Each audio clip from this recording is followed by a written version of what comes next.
அடிப்படை சட்டங்கள், ஆவணங்கள் பற்றி தெரிந்து கொள்ள வின் லா சேம்பர் யூடியூப் சேனலை பாருங்கள். சப்ஸ்கிரைப் செய்யுங்கள்.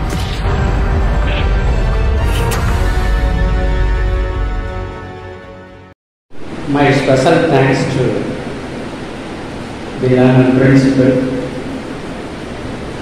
and the administration of this Mugin Law College. Good afternoon. When your principal, தமிழ்ல பேசலாமா? உங்க பிரின்சிபல் வந்து பேசும்போது குட் ஆஃப்டர்நூன் சொன்னார் முதல்ல. ஆனா உங்கள ஒரு ஆள் குட் மார்னிங்.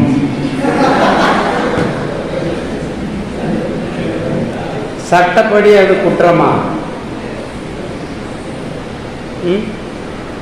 சட்டப்படி அது குற்றமா?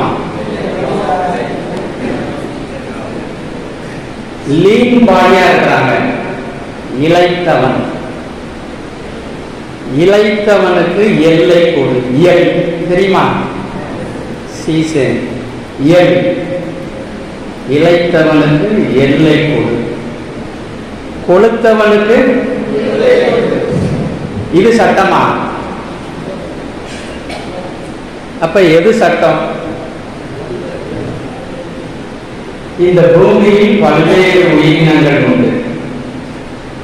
விலங்குகள், பறவைகள், மரம், செடி, கொடி, மீன். இந்த உயிரினங்களுக்கு இல்லாத ஒரு சிறப்பு மனிதனுக்கு உண்டு. என்னது? ஆறாவது அறிவு. ஆறாவது அறிவு இருக்கிற காரணத்தினால் மனிதர்கள் கூட்டமாக வாழ ஆரம்பித்தார்கள்.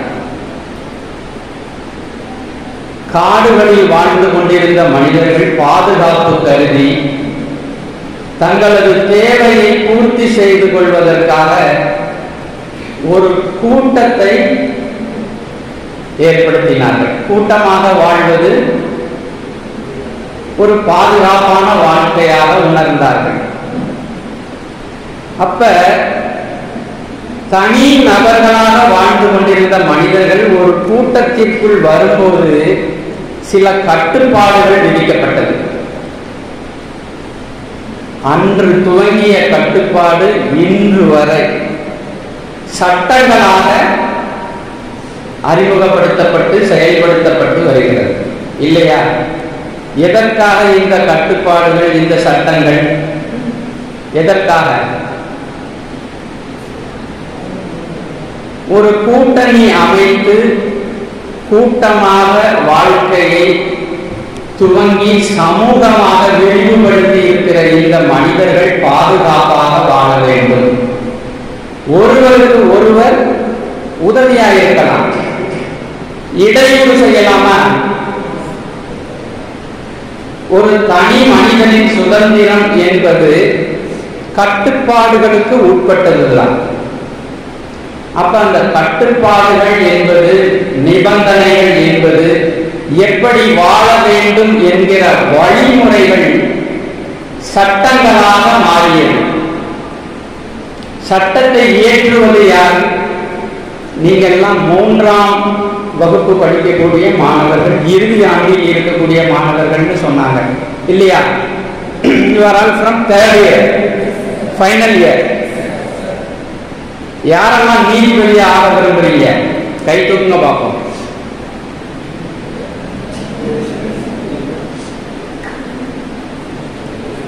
மீதி எல்லோரும் வழக்கறிஞராக பயிற்சியை தொடர விரும்புகிறீர்கள் அப்படின்னு எடுத்துக்கலாமா? வழக்கறிஞருக்கு என்ன தெரிஞ்சிருக்கணும்? சட்டங்கள் தெரிந்திருக்க வேண்டும். இந்த 3 வருஷத்துல எல்லா சட்டத்தையும் படிச்சிட்டீங்களா? இல்ல. அரியர்ஸ் இல்லாதவங்க கை தூங்க பார்ப்போம். இந்த பக்கத்துல யாரும் இல்ல.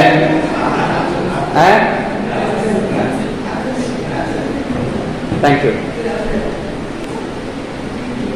ஒரு சிறப்பான வழக்கறிஞராக பணியாற்ற வேண்டும், ஒரு சிறப்பான நீதிபதியாக பணியாற்ற வேண்டும். அப்படி என்று சொன்னால் நம்ம பாரத தேசத்துல இருக்கக்கூடிய அத்தனை சட்டங்களையும் கண்டிப்பாக தெரிந்திருக்க வேண்டும். சட்டங்களை தெரிந்திருப்பதோடு மட்டுமல்லாமல் ஒவ்வொரு பிரச்சனைகள் வரும்போது இந்த சட்டத்தை எப்படி அப்ளை பண்ண வேண்டும் என்பது தெரிந்திருக்க வேண்டும். அப்ப சட்டங்களை எல்லாம் நாம சட்ட கல்லூரியில் படித்தது மட்டும் அது தேர்வு எழுதவும் அதிக மதிப்பெண்கள் பெறுவதற்காக மட்டும்தானா?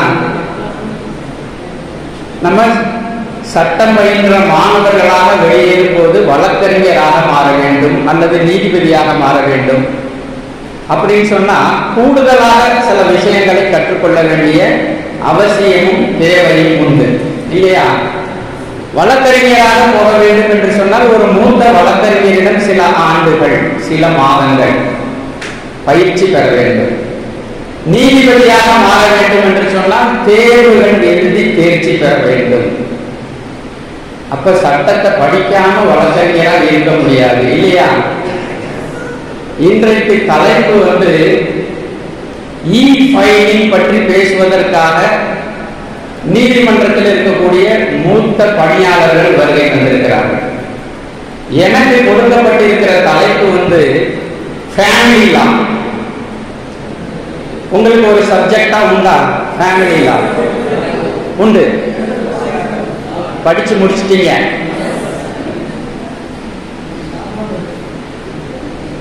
ஒரு குடும்பம் சிறப்பாக இருக்க வேண்டும், குடும்பத்திற்கு பாதுகாப்பு வேண்டும், குடும்பத்தில் இருக்கக்கூடிய ஒவ்வொரு உறுப்பினர்களுக்கும் சில உரிமைகள் உண்டு. உரிமைகளை வழங்கக்கூடிய சட்டத்திற்கு என்ன பெயர்? இந்தியாவில் எல்லா சட்டங்களுக்கும் அடிப்படையாகவும் முதன்மையானதாகவும் இருப்பது இந்தியன் கான்ஸ்டிடியூஷன். Indian constitution. அந்த இந்தியன் கான்ஸ்டிடியூஷன்ல இருக்கக்கூடிய விஷயங்களுக்கு விரோதமானதாக முரண்படுகிற வகையில் சட்டங்கள் இயற்ற முடியாது. இந்தியன் கான்ஸ்டிடியூஷன்ல என்ன சொல்லப்பட்டிருக்கிறதோ அதற்கு உட்பட்டுத்தான் பிற அனைத்து சட்டங்களும் அமைய வேண்டும். இந்த இந்தியன் கான்ஸ்டிடியூஷனோடு கான்ட்ராடிக்ஷன் நாட் பெர்மிட்டட், இருக்க முடியாது. இந்த பிரின்சிபிளுக்கு என்ன பேரு? Doctrine of ethics. படிச்சிருக்கீங்களா இந்தியன் கான்ஸ்டிடியூஷன்ல? இந்தியன் கான்ஸ்டிடியூஷனுக்கு அடுத்து வரக்கூடிய சட்டங்களை இரண்டு வகையா பிரிக்கிறோம். ஒன்று சப்ஸ்டான்டிவ் லா, மற்றொன்று ப்ரொசீஜரல் லா. இந்த சப்ஸ்டான்டிவ் லா அப்படிங்கிறது இந்திய பிரஜைகளுக்கு உரிமையை கொடுக்கிறது. உரிமைகள் மட்டுமல்ல, அதோடு சேர்ந்து ரெஸ்பான்சிபிலிட்டிஸ், லையபிலிட்டிஸ், சில பொறுப்புகள் கடமைகளும் நமக்கு உண்டு. அப்ப உரிமையை பற்றி பேசுகிற அதே நேரத்தில் நாம நினைவில் வைத்துக் கொள்ள வேண்டியது நமக்கு இருக்கக்கூடிய பொறுப்புகளும் கடமைகளும். இந்த மூன்றும் ஒரு சேர செல்வதுதான் சட்டம். சப்ஸ்டான்டிவ் ஆக்டுக்கு கீழே பல்வேறு வகையான சட்டங்கள் இருந்த போதிலும் ஃபேமிலி லா அப்படின்னு சொல்லும்போது குடும்ப நல சட்டங்கள் இந்தியாவில் மத ரீதியாக இஸ்லாமியர்களுக்கு பர்சனல் லா உண்டு, இந்திய கிறிஸ்தவர்களுக்கு Indian succession act, special marriage act, இப்படி தனி சட்டங்கள் உண்டு. இந்துக்களுக்கு திருமணத்தை பொறுத்தவரையில என்ன சட்டம்? Hindu marriages act. ஒரு திருமணம் என்பது வாழ்க்கை துவக்கம் இல்லையா? ஒரு மன்னர் இருந்தார், அவருடைய மகனுக்கு திருமணம் செய்து வைக்க ஏற்பாடு நடந்தது. அந்த மகன் சொன்னான், அந்த காலத்துல எப்படி திருமணம் நடக்கும் தெரியுமா? கேள்விப்பட்டிருக்கீங்களா? சுயவரம் கேள்விப்பட்டிருக்கீங்களா? சுயவரம். ஆனா ஒரு மாறுபட்ட வகையில அந்த இளவரசர் என்ன விரும்பினார் அப்படின்னு சொன்னா, பக்கத்து தேசத்தில் நமது தேசத்தில் இருக்கக்கூடிய பெண்களை எல்லாம் அழைத்து அதில் நான் விரும்புகிற மிகவும் நேர்மையாக இருக்கிற ஒரு பெண்ணை திருமணம் செய்து கொள்வேன் அப்படின்னு சொன்னார். ஆனா நாம பொண்ணு பார்க்க ஆரம்பிக்கும் போது எப்படி முதல் கிரைட்டீரியா என்னவா இருக்கும்? நல்ல அறிவார்ந்த பெண் இருக்கணும்னு நினைப்பேன் இல்லையா? அப்படித்தானே? அந்த மாதிரி இளவரசருக்கு ஒரு விருப்பம் இருந்தது. அப்ப அந்த தேசத்துல இருக்கக்கூடியவங்க, பக்கத்து தேசத்துல இருக்கக்கூடிய இளம் பெண்கள் அரச சபைக்கு அழைக்கப்பட்டார்கள். அந்த அரச சபையில ஒவ்வொரு பெண்களிடமும் ஒரு பாக்கெட் விதைகள் கொடுக்கப்பட்டது. இந்த கதையை கேள்விப்பட்டிருக்கீங்களா? இந்த விதைகளை வீட்டுக்கு கொண்டு போய் அதை ஒரு மண் தொட்டியில் விதையை ஊன்றி அதை செடியாக வளர்த்து அதில் வருகிற கிடைக்கிற மலர் ஒரு பூவை பறித்து அரச சபைக்கு கொண்டு வர வேண்டும். விதை கொடுக்கப்படுகிறது, அதை செடியாக வளர்த்து மலரோடு அரச சபைக்கு கொண்டு வரணும். பூவும் செடியும் வளர்ந்துருக்கும். நிறைய பெண்கள் வந்தாங்க. விதைகள் கொடுக்கப்பட்டது, பூந்தொட்டி கொடுக்கப்பட்டது. ஒரு 30 நாள் கால அவகாசம் கொடுக்கப்பட்டது. எத்தனை நாள்? 30 நாள். 30 நாள் கழித்து நிறைய பெண்கள் விதைகளை வாங்கி சென்றவர்களில் ஒரு பாதி நாள் திரும்பி வந்தாங்க. அந்த பாதியில எல்லாருமே கையில தொட்டி கொண்டு வந்திருந்தாங்க. அழகான ஒரு செடி. சிலருடைய செடியில் மலர் பூ இருந்தது, சிலருடைய செடியில பூ இல்லை. வந்திருந்த பெண்களில் ஒரு பெண்மணியிடம் இருந்த தொட்டியில் செடியும் இல்லை. ஒரே ஒரு பெண் கொண்டு வந்த தொட்டியில செடி இல்லை.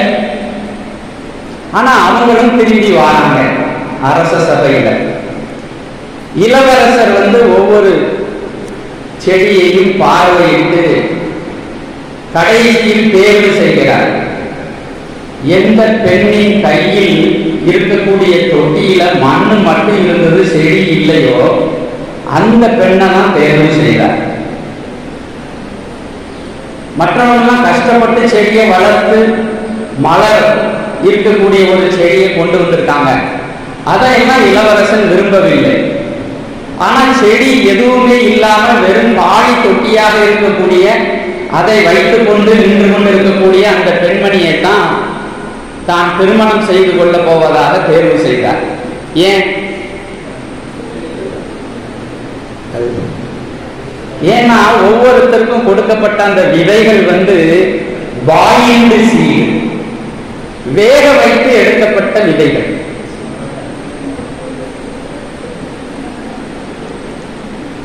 வேக வைக்கப்பட்ட விதையிலிருந்து செடி வர வாய்ப்பு இருக்கா? இல்லை. அப்ப அந்த மன்னருடைய வார்த்தைக்கு கட்டுப்பட்டது யாரு? உண்மையாக இருந்தது யாரு? நேர்மையாக இருந்தது யாரு? வாழ்க்கை துணையாக வருவதற்கு தகுதியானவர் இந்த பெண் அப்படின்னு இளவரசர் தேர்வு செய்தார். அதே மாதிரி இன்றைக்கு சட்டங்கள் எத்தனையோ இயற்றப்பட்ட போதிலும் மன்னர் காலத்திலிருந்து கொலை என்பது குற்றம், கொள்ளையடிப்பது குற்றம். ஆனா நம்ம நாட்டில் கொலையும் கொள்ளையும் இருக்கா இல்லையா? இருக்கு. அப்ப நாகரீகமாக வாழக்கூடியவர்கள் யாரு?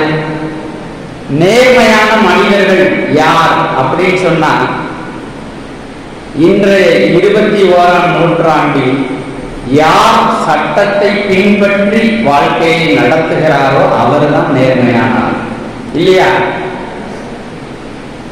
ஆனா இன்னைக்கு குற்றங்களுடைய எண்ணிக்கை பெருகிட்டே இருக்கு. அந்த குற்றங்கள் காரணமாக ஒரு தனி நபர் மட்டும் பாதிக்கப்படுவதில்லை, அவருடைய குடும்பம் பாதிக்கப்படுகிறது, அந்த சமூகத்தின் பாதிப்பு ஏற்படுகிறது. அப்ப வாழ்க்கை முறையை ஒழுங்குபடுத்துவதற்காக, திருமண வாழ்க்கையை ஒழுங்குபடுத்துவதற்காக ஹிந்து மேரேஜ் ஆக்ட் 1956 யார் யாரை திருமணம் செய்து கொள்ளலாம், திருமணம் செய்வதற்கு தகுதியுடைய நபர்கள் யார், வயது அடிப்படையில் பார்க்கும்போது பெண்ணுக்கு எத்தனை வயசு ஆயிருக்கணும்? 18 வயசு ஆயிருக்கணும். ஆண்களுக்கு 21 வயசு ஆயிருக்கும்.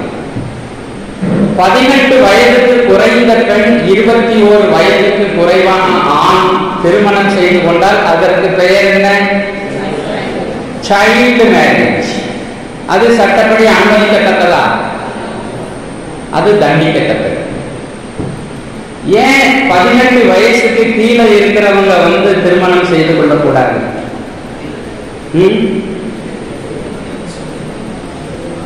வாழ்க்கையை நடத்துவதற்கு பக்குவம் இருக்காது. உடல் அளவிலும் மனத அளவிலும் அவர்களுக்கு தகுதி ஏற்படுவதற்கு ஒரு வயது வரம்பு தேவைப்படுகிறது. ஆக சட்டம் திருமணம் எந்த வயதில் செய்து கொள்ளலாம் அப்படின்னு சொல்லுது. இதை கடைபிடிப்பதற்கு இந்தியாவில் இருக்கக்கூடிய 140 கோடியும் கட்டுப்பட்டவர்களா இல்லையா? எல்லாருக்குமே உண்டு இல்லையா? ஆனா சட்டம் உங்களுக்கு ஒரு உரிமையை கூடுதலா தந்திருக்கு. சட்டத்தை கடைபிடிக்கணும். ஆனா சட்டம் சரியானதாக இல்லை, இந்த சட்டத்தின் மாற்றம் தேவை அப்படின்னு உங்களுடைய கருத்துக்களை முன்வைப்பதற்கு பேசுகிற உரிமை, பேச்சுரிமை, பேச்சு சுதந்திரத்தை சட்டம் உங்களுக்கு வழங்கியிருக்கு. ஆனா வழக்கறிஞர்களுக்கு இருக்கக்கூடிய உரிமை என்னது?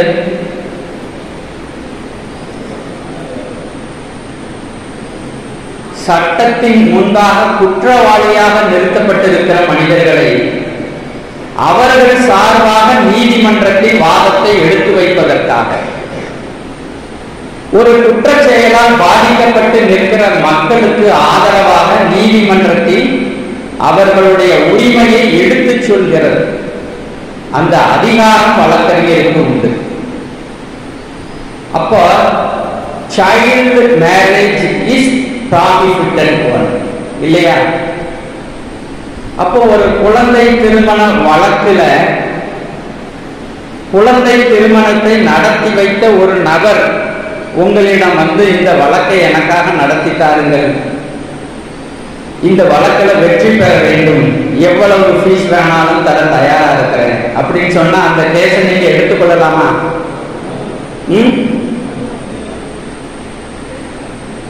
அதை எடுத்துக்கொண்டாலும் வெற்றி பெற முடியுமா?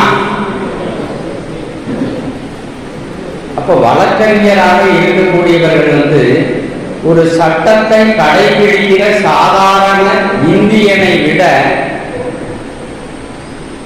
அதிகமான பொறுப்புகளும் கடமைகளும் உரியவர்கள். மக்களுடைய உரிமைக்காக போராட வேண்டும். எந்த இடத்துல போராட வேண்டும்? நீதிமன்றத்திற்கு உள்ளார். சட்டம் அனுமதிக்கிற வகையில் போராட வேண்டும் இல்லையா? அப்ப ஃபேமிலி லாவை பொறுத்த வரைக்கும் குழந்தை திருமணம் என்பது குற்றம். அதே போல இந்து திருமண சட்டம் பிரிவு 5 எது சட்டப்படி செல்லக்கூடிய திருமணம் என்பதை எடுத்து சொல்கிறது. இன்றைக்கு இருக்கக்கூடிய மனிதர்கள் நாம ஆண்கள் உடன் பிறந்த சகோதரியை திருமணம் செய்ய முடியுமா? சமூகத்துல ஏற்றுக்கொள்ளப்பட்ட ஒரு விஷயம் இல்லையா? சகோதரி உறவு முறையில் இருப்பவரை எப்படி திருமணம் செய்து கொள்ள முடியாதோ அதே போல தடை செய்யப்பட்ட சில உறவு முறைகள் உண்டு, அந்த சட்டத்தில் சொல்லப்பட்டிருக்கு. அதே மாதிரி வயது வித்தியாசம் எவ்வளவு, ஒரு நண்பருக்கு நல்ல தூக்கம் வருது, சாப்பாட்டுக்கு பிறகு நிகழ்ச்சிகளை ஏற்பாடு செய்யும் போது இது ஒரு கஷ்டம்தான் இல்லையா? நாம நல்ல அட்வொகேட்டா மாற வேண்டும் அப்படின்னு சொன்னா ஒரு நல்ல சீனியரை தேர்வு செய்ய வேண்டும் இல்லையா? ஒரு குரு ஒரு சீடன் இருந்தாங்க.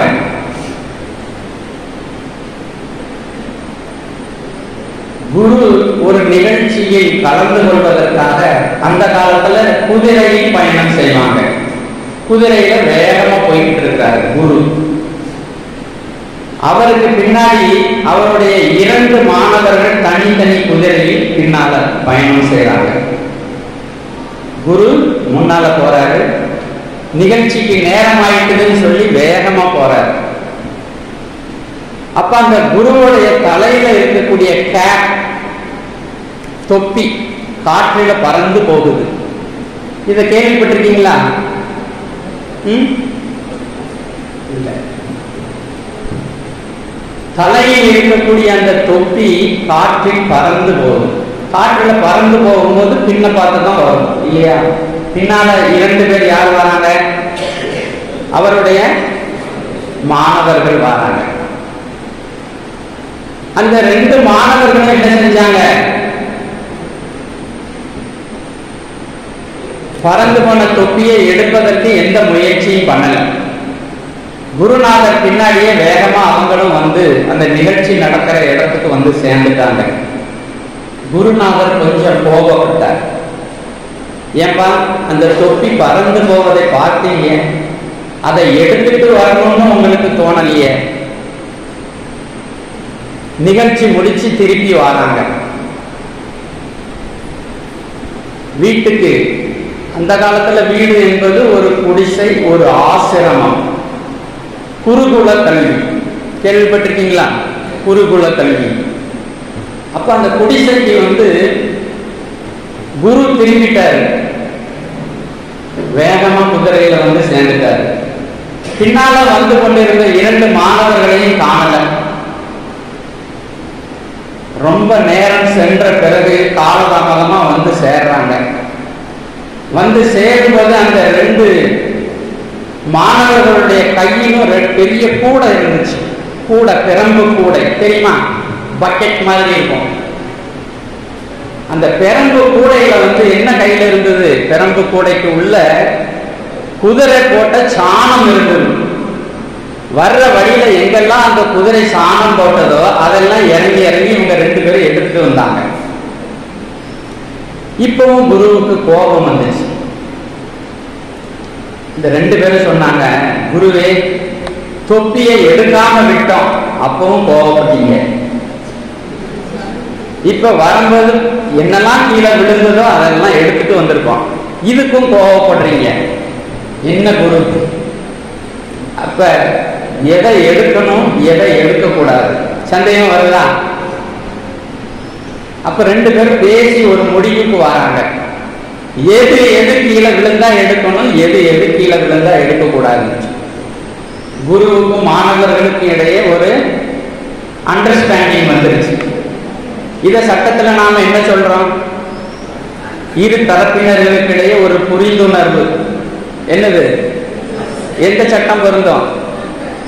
லா ஆஃப் கான்ட்ராக்ட். இப்ப இன்னொரு நிகழ்ச்சிக்கு கொஞ்ச நாள் கழிச்சு குரு வேகமா போறாரு குதிரையில. குரு முன்னால போகணும், ஸ்டூடெண்ட்ஸ் பின்னால போகணும்.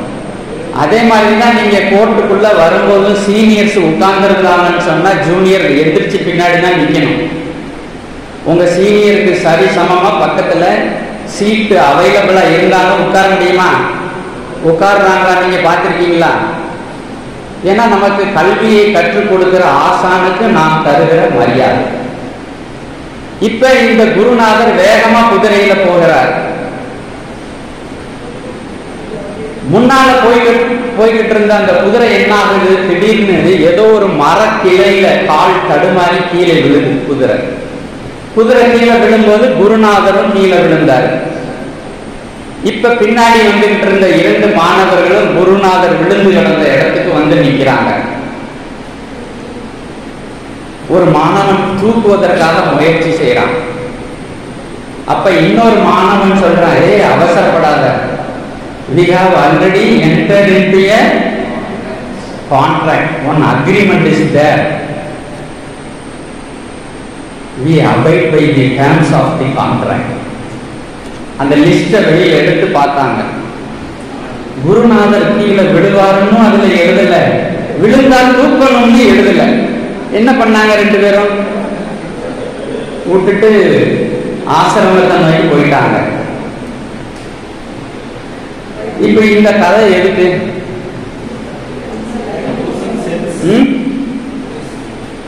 நீங்க நாளைக்கு வழக்கறிஞரா மாறணும்னு சொன்னா ஒரு குருநாதருடைய வழிகாட்டுதல் அவசியம் இல்லையா?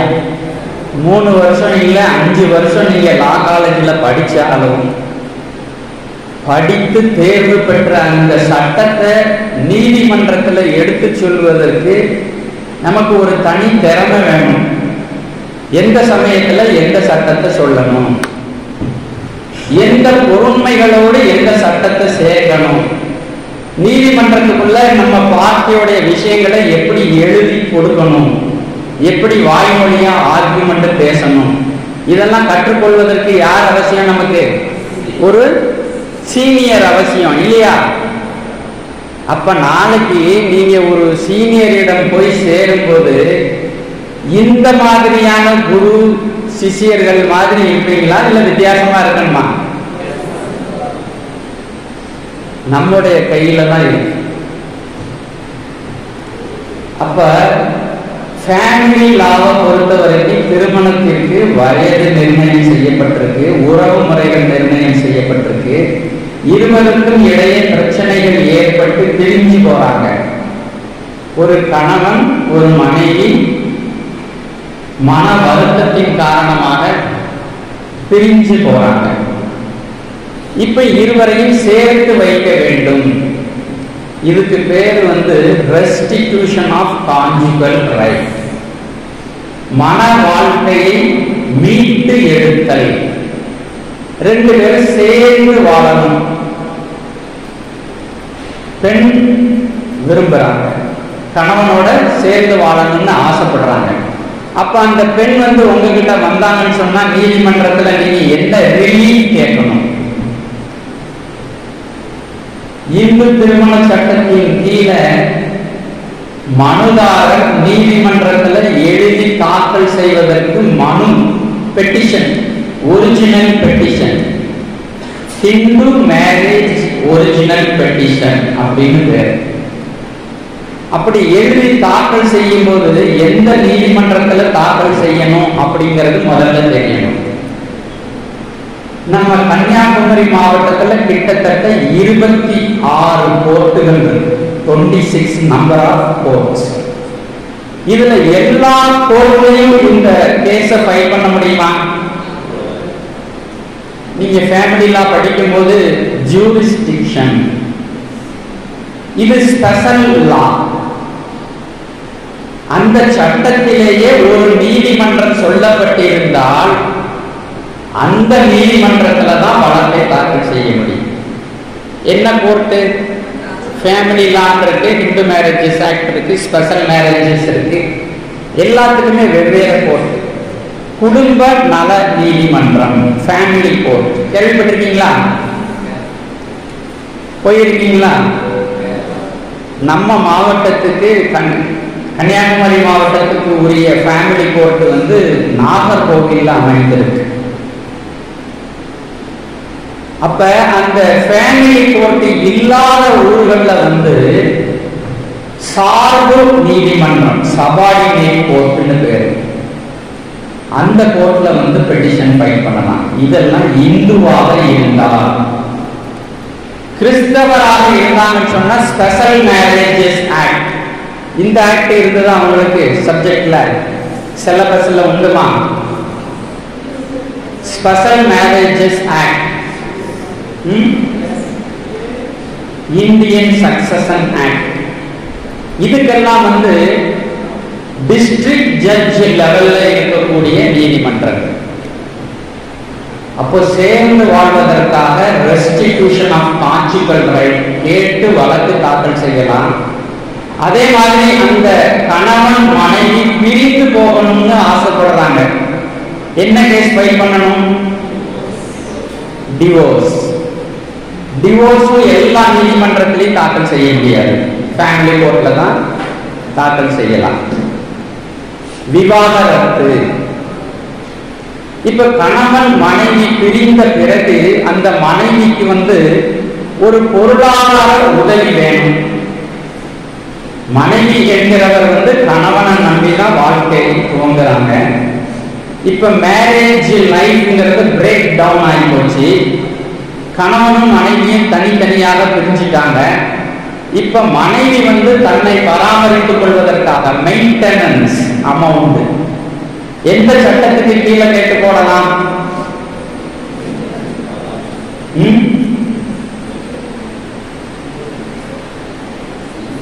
கிரிமினல் ப்ரொசீஜர் கோடு பழைய சட்டம். இப்ப புது சட்டம் என்னது? பாரதிய நாகரிக் சுரக்ஷா சங்கீதா 2023. பாரதிய இந்திய நாகரிக் சிட்டிசன் அர்த்தம். Nagarik means citizen. சுரக்ஷா என்னது? பாதுகாப்பு சட்டம்.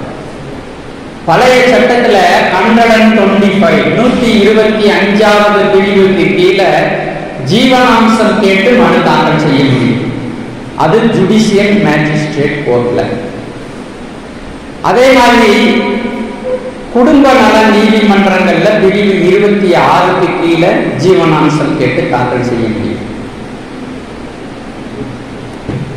கணவன் மனைவி பிரிவினை ஏற்பட்ட பிறகு மனைவி தன்னை பராமரித்துக் கொள்வதற்காகவும் அந்த திருமணத்தின் மூலம் பிறந்த குழந்தைகள் அவர்களுடைய கல்வி செலவு, அவர்களுடைய மருத்துவ செலவு, அவர்கள் தங்கி இருப்பதற்கான வீட்டு வாடகை, இதையெல்லாம் கணவரிடமிருந்து கேட்டு வாங்கி கொடுக்கலாம்.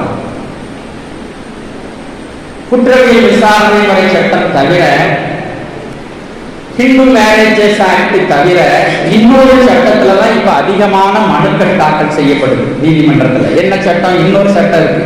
அந்த சட்டத்துக்கு கீழே ஜீவனாம்சம் கேட்டு வாங்கலாம். என்ன சட்டம்? டொமஸ்டிக் வயலன்ஸ் கேசஸ்னு படிச்சிருக்கீங்கல்ல, protection of women from domestic violence act 2005. இந்த சட்டத்துக்கு கீழே பெண்களுக்கு, குடும்ப பெண்களுக்கு ஏற்படக்கூடிய பிரச்சனைகளுக்கு எல்லா விதமான தீர்வுகளும் இந்த சட்டத்துக்கு கீழே கிடைக்கும். ஜீவனாம்சம் கேட்கலாம். குடியிருப்பதற்கு கணவருடைய வீட்டுல ஒரு பாகத்தை பிரிச்சு கேட்கலாம். அல்லது வாடகை வீடு எடுக்கிறதுக்கு அட்வான்ஸ் அமௌண்ட், வாடகை தொகையை கணவர் தான் கொடுக்கணும் அப்படின்னு சொல்லி கேட்கலாம். கணவரோ கணவரின் உறவினர்களோ தொந்தரவு செய்யக்கூடாது அப்படின்னு ஒரு ப்ரொடெக்ஷன் ஆர்டர், பாதுகாப்பு உத்தரவு நீதிமன்றத்தில் வாங்கலாம். பாதுகாப்பு உத்தரவு பிறப்பிக்கப்பட்டதுன்னு சொன்னா அந்த ஏரியாவில் இருக்கக்கூடிய காவல்துறை மனைவிக்கும் குழந்தைகளுக்கும் பாதுகாப்பு கொடுக்க கடமைப்பட்டிருக்கிறார்கள். கணவரோ அல்லது கணவரின் உறவினர்களோ எந்த விதத்திலையும் தொந்தரவு செய்ய முடியாது. ஆக நீங்க தெரிஞ்சு கொள்ள வேண்டிய விஷயங்கள் நிறைய இருக்கு. லா காலேஜில் படிச்சதை மட்டுமே வைத்துக்கொண்டு நீதிமன்றத்தில் வழக்கறிஞராக, ஒரு வெற்றிகரமான வழக்கறிஞராக செயல்படுறதுக்கு வாய்ப்பு ரொம்ப கம்மி. அப்போ ஒரு மூத்த வழக்கறிஞர்கிட்ட உங்களை ஒரு ஜூனியராக இணைத்துக் கொள்ள வேண்டும் இல்லையா? இப்ப இந்த ஃபேமிலியால குழந்தை பிறப்பு 14 வயது வரை குழந்தைகளை அபாயகரமான தொழிலில் ஈடுபடுத்தக் கூடாது. இது எந்த சட்டத்தில் சொல்லியிருக்கு? குழந்தை தொழிலாளர்கள் தடுப்பு சட்டம் இருக்கா? 14 வயது வரை குழந்தைகளுக்கு கட்டாய கல்வி கண்டிப்பா அவங்களுக்கு பேரண்ட்ஸ் வந்து எஜுகேஷன், ஒரு பள்ளியில் சேர்த்து கல்வியை வழங்குவதற்கு பேரண்ட்ஸ் கடமைப்பட்டிருக்கிறார்கள். இது எந்த சட்டத்தில் சொல்லப்பட்டிருக்கு?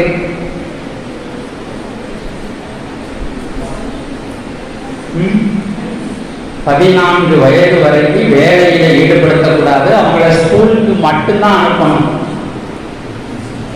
இந்தியன் கான்ஸ்டிடியூஷன்ல சொல்லப்பட்டிருக்கு. குழந்தை திருமண தடுப்பு சட்டம். திருமணத்தின் போது டவுரி வாங்கலாமா? நான் வந்து லா படிச்சுட்டேன், பின்னாடி பெரிய அட்வொகேட்டா வர வாய்ப்பு இருக்கு, சட்டம் பயின்றனா நீதிபதியாக வருவதற்கு வாய்ப்பு இருக்கு, அதனால திருமணத்தின் போது எனக்கு வந்து 2 கிலோ கோல்டு தரணும். கேட்கறதுக்கு சட்டத்துல இடம் இருக்கா? கேட்பதும் குற்றம், வாங்குவதும் குற்றம். Dowry prohibition act. ஒரு குடும்பத்துக்கு வேற எந்த விதமான பாதுகாப்பு தேவைப்படுது? குடும்ப நல சட்டங்கள் தொடர்பா யாராவது ஒரு டவுட் இருந்ததுன்னா ஒரு கேள்வி கேளுங்க பார்ப்போம், அதை அடிப்படையா வச்சு தொடரும். ஏதாவது ஒரு சந்தேகம்,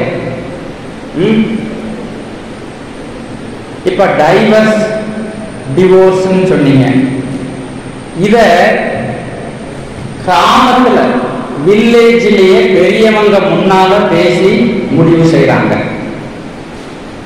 கணவனும் மனைவியும் சேர்ந்து வாழ்வதற்கு வாய்ப்பு இல்லை. அதனால உறவினர்கள், அந்த ஊர்ல இருக்கக்கூடிய பெரியவர்கள் எல்லாம் சேர்ந்து ஒரு முடிவு எடுக்கிறாங்க. என்ன முடிவு? இனி இவர்கள் கணவன் மனைவி கிடையாது, இந்த பெண்மணி இன்னொரு திருமணம் செய்து கொள்ளலாம், இந்த கணவர் இன்னொரு திருமணம் செய்து கொள்ளலாம் அப்படின்னு முடிவு எடுக்கிறாங்க. இந்த முடிவை வந்து ஒரு பத்திரம் டாக்குமெண்டா எழுதி கையெழுத்தும் வாங்கிட்டாங்க. இது சட்டப்படி செல்லுமா? செல்லுமா? இது டைவர்ஸ் கொடுப்பதற்கு அதிகாரம் பெற்ற ஒரு அமைப்பு எது? கோர்ட் மட்டும்தான். நீதிமன்றம் வாயிலாக அல்லாமல் வேறு எங்கு விவாகரத்து வழங்கப்பட்டிருந்தாலும் அது செல்லாது. அந்த விவாகரத்துங்கிறத நடைமுறைப்படுத்த முடியாது, நீதிமன்றங்கள் ஏற்றுக்கொள்ளாது. அப்ப முறையாக முதல் திருமணத்தை ரத்து செய்ய வேண்டும் அப்படின்னு சொன்னா நீதிமன்றத்துல டிவோர்ஸ் ஆர்டர் வாங்கணும். அதன் பிறகுதான் இரண்டாவது திருமணத்தை வந்து செய்ய முடியும். அதே மாதிரி குடும்ப நலன்கள் அப்படின்னு சொல்லும் போது சொத்து உரிமையும் வந்துருது. இந்து பெண்களுக்கு வந்து ஹிந்து சக்சஷன் ஆக்ட் கேள்விப்பட்டிருக்கீங்களா? ஹிந்து சக்சஷன் ஆக்ட் 1956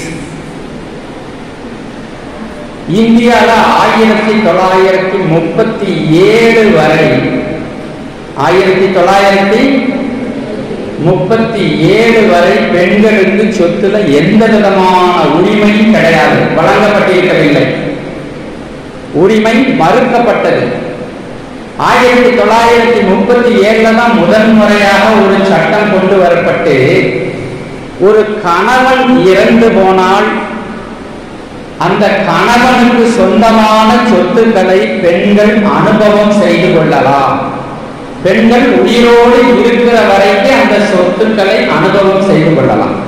அந்த சொத்திலிருந்து வரக்கூடிய வருமானத்தை எடுத்துக்கொள்ளலாம். அந்த சொத்துல வீடு கட்டி குடியிருக்கலாம். ஆனா அந்த பெண் மனைவி இறந்து போன பிறகு அந்த சொத்து கணவருடைய வீட்டுக்கே போயிடும். யாருடைய வீட்டுக்கு போகும்? கொஞ்சம் டல்லா இருக்கீங்க. சட்டம்ங்கிறது கற்றுக்கொள்வதற்கு ரொம்ப கடினமான ஒண்ணுதான். பெண்களுக்கு வந்து சொத்துரிமை இந்தியாவில் எப்படி முன்னேற்றம் ஏற்பட்டது அப்படிங்கிறதுக்கு 37க்கு முன்னாடி உரிமை கிடையாது. 37க்கு பிறகு கணவர் இறந்து போகும்போது அவர் பெயரில் உள்ள சொத்துக்களை அனுபவம் செய்கிற உரிமை வழங்கப்பட்டது. 1956 வருடத்துல ஒரு சட்டம் கொண்டு வரப்பட்டு பெண்கள் பெயரில் இருக்கக்கூடிய சொத்துக்கள்லாம் பெண்களுக்கு தான். 1956க்கு முன்பாக ஜீவனாம்சம் அப்படிங்கிற அடிப்படையில் ஏதாவது சொத்துக்கள் கொடுக்கப்பட்டிருந்தால் அந்த சொத்து பெண்களுக்கு தனிப்பட்ட தனி உரிமை உள்ள சொத்தாக மாறிவிடும் அப்படின்னு 1956 வந்துச்சு. 56க்கு முன்னாடி ஏதாவது சொத்து பெண்களுக்கு கொடுத்திருந்தாங்கன்னு சொன்னா அது முழு உரிமை உள்ள சொத்தா மாறிவிடும். இது முதல் விஷயம். இரண்டாவது விஷயம், 1956க்கு பிறகு கணவர் இறந்து போனார் அப்படின்னு சொன்னா அந்த கணவருடைய சொத்துக்கள் மனைவிக்கு, மகனுக்கு, மகளுக்கு 3 உறவு முறைகளுக்கும் முழுமையான சொத்தா மாறிடும். முன்னாடி எப்படி இருந்தது? அனுபவம் செய்ய மட்டும்தான் முடியும். ஆனா 1956க்கு பிறகு முழு உரிமை உள்ள சொத்தாக கொடுக்கப்பட்டது. ஆனாலும் 1956ல பெண்களுக்கு கணவன் இறந்தால் மட்டும்தான் சொத்து கிடைக்கும். குடும்ப சொத்து, மூதாதைய சொத்து, பூர்வீக சொத்துக்கள்ல எந்த உரிமையும் அவங்களுக்கு வழங்கப்படலை. அதனால 1956ல கொண்டு வந்த சட்டத்துல 1989ல நம்முடைய தமிழக அரசு ஒரு அமெண்ட்மெண்ட், சீர்திருத்தம் கொண்டு வந்துச்சு. 1989 அதுல என்ன சொன்னாங்க? 25/3/1989, 25 மார்ச் 1989 இந்த தேதிக்கு பிறகு யாருக்கெல்லாம் திருமணம் ஆச்சோ பெண்களுக்கு, இந்த தேதிக்கு பிறகு திருமணம் செய்து கொண்ட பெண்களுக்கு அவர்கள் பிறந்த குடும்பத்தில் பூர்வீக சொத்துக்களில் உரிமை உண்டு அப்படின்னு சட்ட திருத்தம் தமிழக அரசு கொண்டு வந்துச்சு. அதன் பிறகு 2005ல இந்திய அரசு இந்தியா முழுமைக்கும் ஒரு சட்ட திருத்தம் கொண்டு வந்தாங்க. 2000 எந்த வருஷத்துல? 2005ல ஒரு அமெண்ட்மெண்ட். எந்த சட்டத்தில் அமெண்ட்மெண்ட் செஞ்சாங்க? ஹிந்து சக்சஷன் ஆக்ட்ல அமெண்ட்மெண்ட் செஞ்சாங்க. எந்த செக்ஷன் அப்படின்னா செக்ஷன் 6 அதன்படி ஆண்களுக்கு இணையாக பெண்களுக்கு பூர்வீக சொத்துக்களில் உரிமை உண்டு அப்படின்னு ஒரு முன்னேற்றம் ஏற்பட்டது. ஆக இப்ப நாம இருக்கிற இந்த காலத்துல நீங்க வழக்கறிஞராக பதிவு செய்யும் போது இருக்கிற காலத்துல எல்லா சொத்துக்களிலேயும் ஆண்களுக்கு உரிமை இருப்பது போல பெண்களுக்கும் உரிமை உண்டு அப்படிங்கிற முன்னேற்றம் ஏற்பட்டிருக்கு. இப்ப இந்த 2023ல 3 புதிய சட்டங்கள் கொண்டு வரப்பட்டிருக்கு. அதனுடைய பெயர் சொல்ல முடியுமா? முதல்ல இருந்த இந்திய தண்டனை சட்டம், இந்தியன் பீனல் கோடு. இப்ப எப்படி மாறி இருக்கு? பாரதிய நியாய சங்கீதா. பழைய குற்றவியல் விசாரணை நடைமுறை சட்டம் இப்ப பாரதிய நாகரிக் சுரக்ஷா சங்கீதா. இந்திய சாட்சிய சட்டம்ங்கிறது இப்ப சாட்சிய அதிநியம். 3 புதிய சட்டங்கள் வந்திருக்கு. பெண்களுக்கு எதிரான குற்றங்களுக்கு அதிகபட்ச தண்டனை வழங்கப்பட வேண்டும் என்பது இந்த அமெண்ட்மெண்ட் புதிய சட்டங்களின் நோக்கம். அதே போல ஒரு குற்ற வழக்கை பதிவு செய்வது எளிமைப்படுத்தப்பட வேண்டும். இன்றைக்கு வழக்குகளை இமெயில் மூலமாக எலக்ட்ரானிக் வடிவத்தில் ஃபைல் பண்ணலாங்கிறத பேச போறோம் இல்லையா? அதே மாதிரி இந்த 2023ல வந்த சட்டத்துல தான் நீங்க காவல் நிலையத்துக்கு நேரில் போய் புகார் கொடுக்கணும் அப்படின்னு இருந்த நிலை மாறி வீட்டில இருந்தே இமெயில் மூலமாக புகார் கொடுக்கலாம். இப்ப